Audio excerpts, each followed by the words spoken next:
I could be in a certain situation, right? In the boardroom or in the church leadership team, I could be the one with the expertise in that area. Yeah.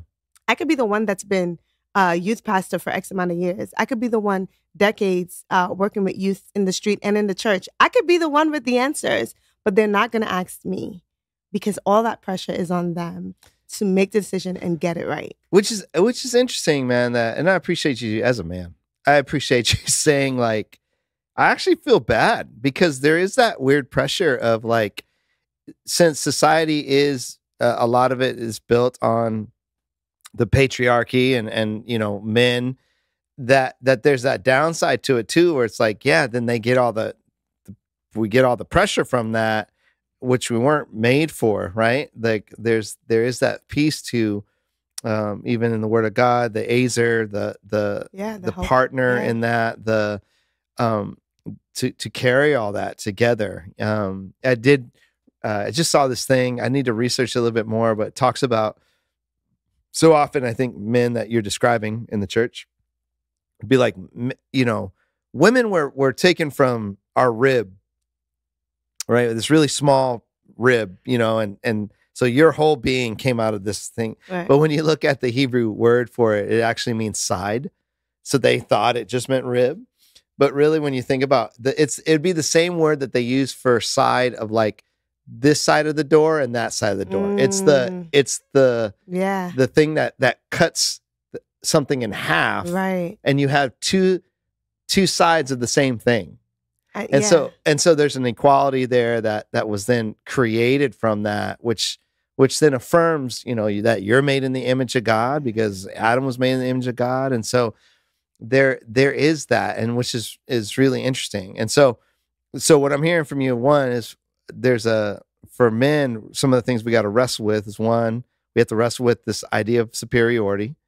Two, we have to wrestle with the idea of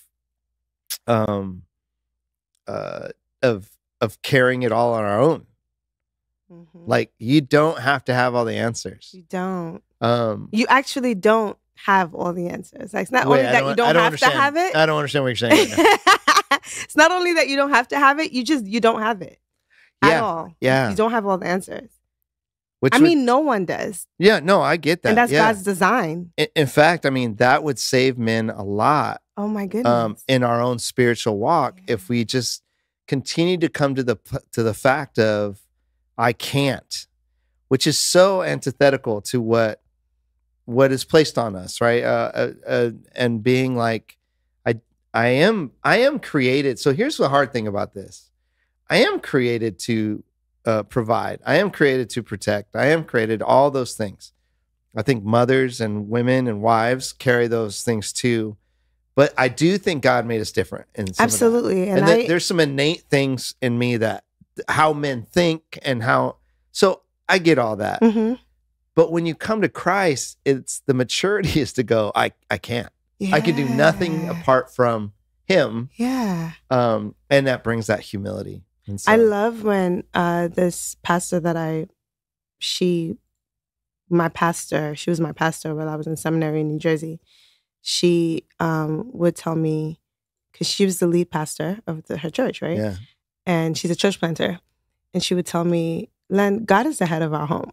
Like, she'd be like, God is the head of our home. Like, first and foremost, God is the head of our home. But sometimes we get so worked up about, like, roles or, I don't know, or expectations even, right? That we forget that God is really leading this thing. And I think I think we were talking about kingdom masculinity, what that looks like, right? I think the man after God's own heart is the man that's humble enough to say, I don't know, but God knows. Yeah. And I may have this position, but God is leading this thing. Yeah. Right?